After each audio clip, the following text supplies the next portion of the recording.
තෙරුවන් සරණයි ලෝකවාසී බෞද්ධ පින්වතුන්ටත් අන්‍ය ආගමික පින්වතුන්ටත් මම මේ මොහොතේ වැඩ ඉන්නේ පොළොන්නරු පුරවරේ මුදුන්මල් කඩක් බඳු ඓතිහාසික දිඹුලාගල ආරණ්‍ය සේනාසන පුදබිමෙහි කඳුමුදුනේ පිහිටා තිබෙන මාරා වීදිය හෙවත් ඖෂධ පැන්පොකුණ කියන පූජනීය සිද්ධාස්ථානය. මේ ස්ථානය ගත්තහම අතීතයේ 16000ක් මහරහතන් වහන්සේලා වැඩ වාසය කරපු මහා පුණ්‍ය භූමියක්. ඒ රහතන් වහන්සේලා වැඩ වාසය කරන කාලේ මේ ස්ථානයේ වැඩිපුරම වැඩ වාසය කරලා තිබෙන්නේ ඉරිදිමත් රහතන් වහන්සේලා.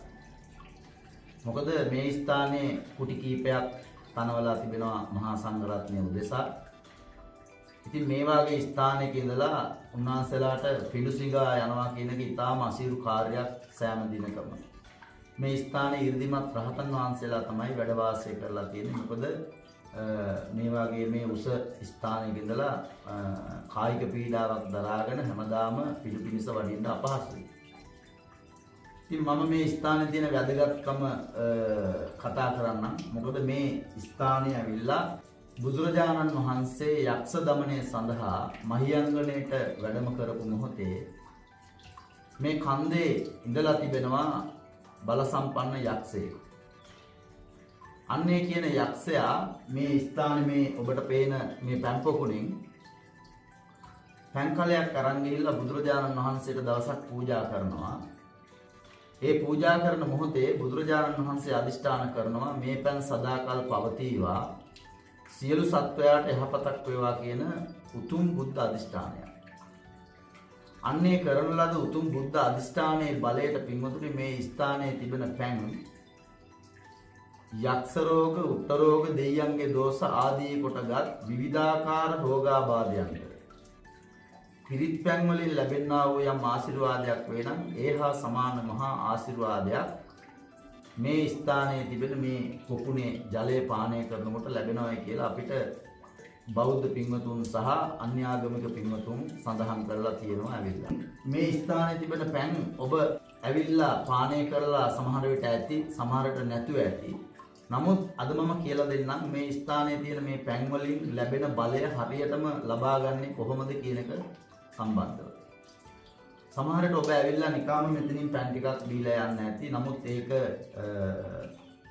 මම හිතනවා බුදුරජාණන් වහන්සේ කරන ලද උතුම් අදිෂ්ඨානයේ සිහියට නගාගෙන යම් කෙනෙක් පානය කරොත් ඒ බුදුරජාණන් වහන්සේ කරන්නා වූ අදිෂ්ඨානයේ ඒ මහා බලය ඔබට ඒ ආකාරයෙන්ම ලැබෙයි කියන විශ්වාසය මට තිබෙනවා. මොකද මම නිතරම මේ ස්ථානයට ඇවිල්ලා මේ ස්ථානයෙන් පැන් වළඳනවා.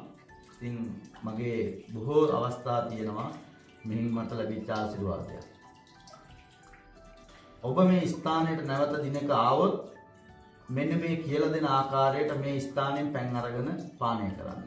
ඔබට ඒකාන්තයෙන්ම ආශිර්වාදයක් වේවි. මම ඔබට ඒ පැන් ගන්න විදිහ අරගෙනම පෙන්නන්නම්. එතකොට ඔබට යම් දිනක ආවොත් ඒ විදිහට ඔබටත් පැන් ටිකක් මේ ස්ථානයෙන් පානය කරලා ඒ බුදුරජාණන් වහන්සේ කරන්නා වූ අදිෂ්ඨානයේ ශක්තිය බලය ඔබට ලබා ගන්න හැකි වේවි.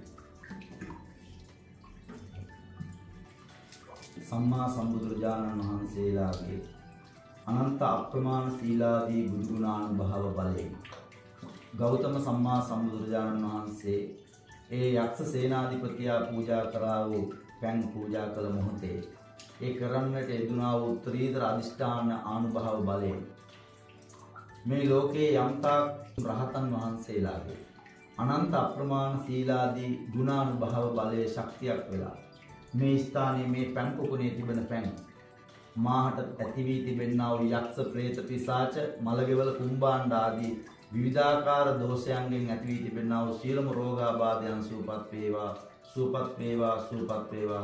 සියලු ලෝක සත්වයාටම මේ පැන් ආශිර්වාදයක්ම වේවා, යහපතක්ම වේවා. සාදු සාදු සාදු.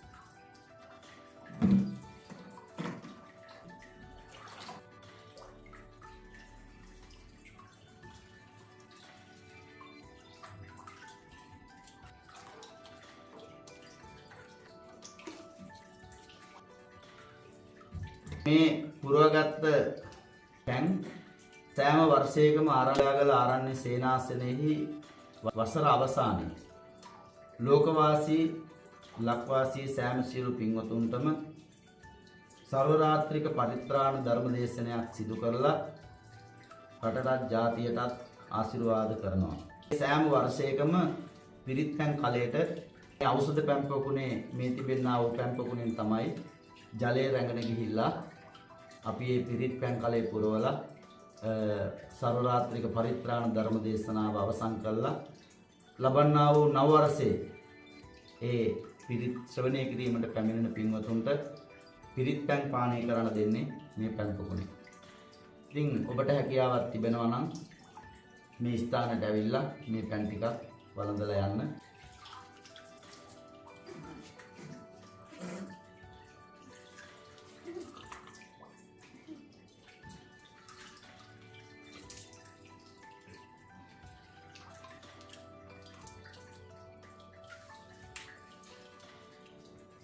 ඉතින් ඔබ හැම දිනාටම තෙරුවන් සරණයි.